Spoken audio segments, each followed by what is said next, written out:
Yeah, why is that? Construction is booming everywhere. The industry can't keep up with the demands. The way the world is now, all of civilization is just burning down. People don't want to go outside. They want to fix up their homes. They want to turn them into fortresses.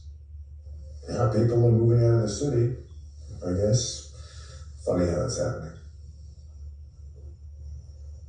It's the fourth turning. Big pardon? Historical events, they don't just happen. They're set into motion by great men, generational personae.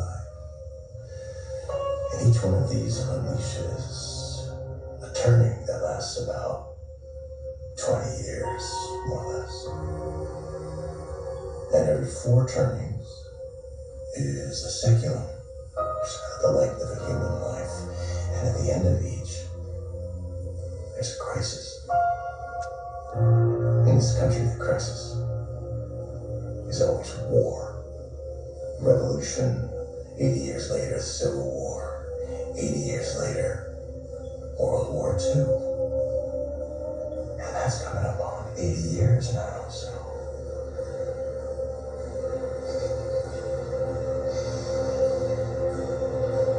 Something's about to happen. If you've been watching our channel for any length of time, I have been reporting on this probably about at least a year, because time goes by so fast. But we have been telling you that NATO and the United States has been preparing to attack Russia with a first strike.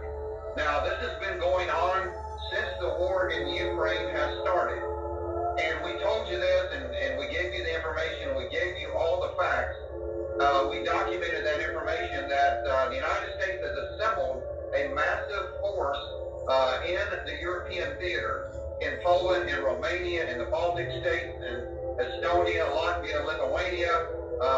All of these forces have been assembled, about 100,000 or more American U.S. soldiers on the ground. Logistics are there. We have been putting a massive amount of tanks, infantry, fighting vehicles. We have been putting all kind of military hardware into Europe, flooding Europe, getting ready for the day that I believe that is coming up very quickly, that we will launch an attack on Russia and Russian troops in Ukraine, a massive attack. And this war in Israel right now, I believe is a cover. I believe that this war in Israel is a cover for the attack on Russia, because if you look at the map, of the Mediterranean, of Israel, all of these countries, the Mediterranean is not very far from the European theater with Ukraine and Russia right now. So those 3 and 4 aircraft carriers that are assembled in the region, actually, the United States of America has 4 aircraft carriers. We have USS Gerald R. Ford. We have the USS Roosevelt. We have 2 Marine aircraft carriers. These are smaller. These are helicopter aircraft carriers. But all together, we have at least 4. France has sent 1 aircraft carrier. Italy has sent 1 aircraft carrier. And the United Kingdom has sent 1 aircraft carrier. So altogether, there are 7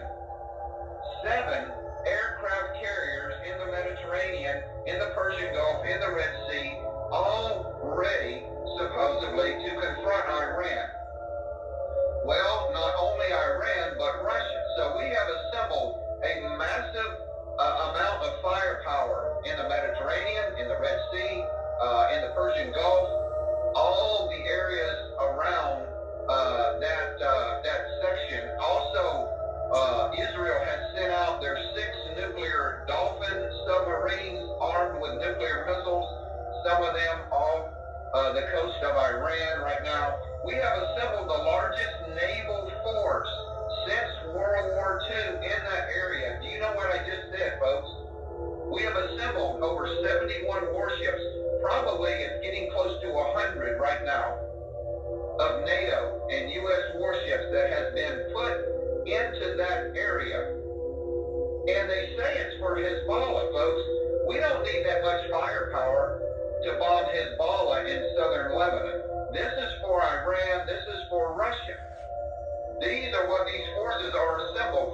Plus, we have moved hundreds of new fighter jets, A-10 Warthogs, F-35s, F-22s, F-15s, F-16s, F-18s. Pretty much all of our Air Force has been assembled in the Middle East. In all of these bases, we have I think it's B-17 bombers. I'm sorry, B-1 Lancet bombers. B-1 Lancet bombers have landed in Turkey about a week ago and are loaded with nuclear missiles. So when this finally kicks off, I believe it will involve Iran. It will involve Iran's proxies, Hezbollah. It will involve Russia, because there are a lot of scores to be settled in the world.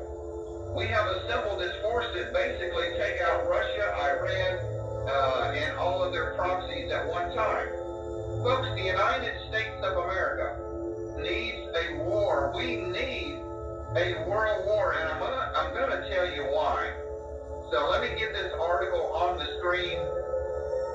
The United States is bankrupt. Do you know that? Let me get this article up on the screen. We're going to break this down for you today, and we want to show you why the United States needs a world war more than anything. We need this war to bail us out. So let me get this on the screen. If you do appreciate our broadcast, please consider supporting our channel, folks. Every little bit helps. It really does. And I just left a link for you guys. If you appreciate our channel, want to support us. But so many things are happening, but the United States is bankrupt. Do you know that our country is bankrupt? Folks, we don't have enough money coming in to the United States Treasury to pay our bills. That is why the United States government every few months has to increase the debt limit. That's like you having a credit card.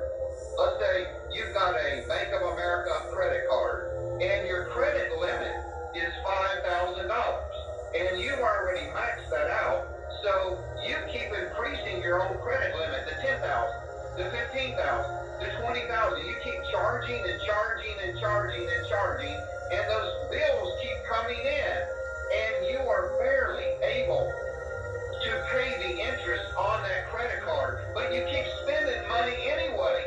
Every month you spend more and more and more and more money, and you're racking your credit card debt up to $40,000, $50,000, $100,000, $200,000, and eventually you will not be able to even pay the interest on the debt that you owe. This is the same thing that the United States of America is facing right now.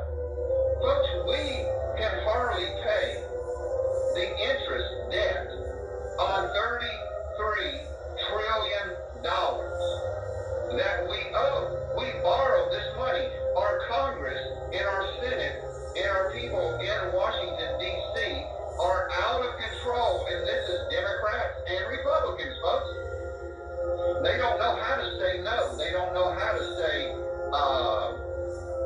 enough's enough. We gotta quit spending.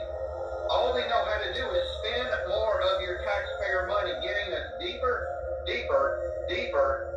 into debt, until the only thing that can pull us out of this debt is a world war, a total mobilization of the United States of America to go to war with Russia, China, all of these countries. We need a world war, folks, just like in World War II. So let me go ahead and read you this information. And by the way, the Republicans got their butts whipped a few days ago in the election, folks. There was a lot of Republicans who were supposed to have a new red wave. Well, folks, they got whooped by the Democrats. So it really doesn't matter who is running the government, the Republicans or the Democrats. They are continuing to spend out of control. This is out of control. There's no way that we can pay this back, folks. There's no way. This is just the debt, the interest on the debt. This doesn't include the monthly expenditures for Medicare, Social Security,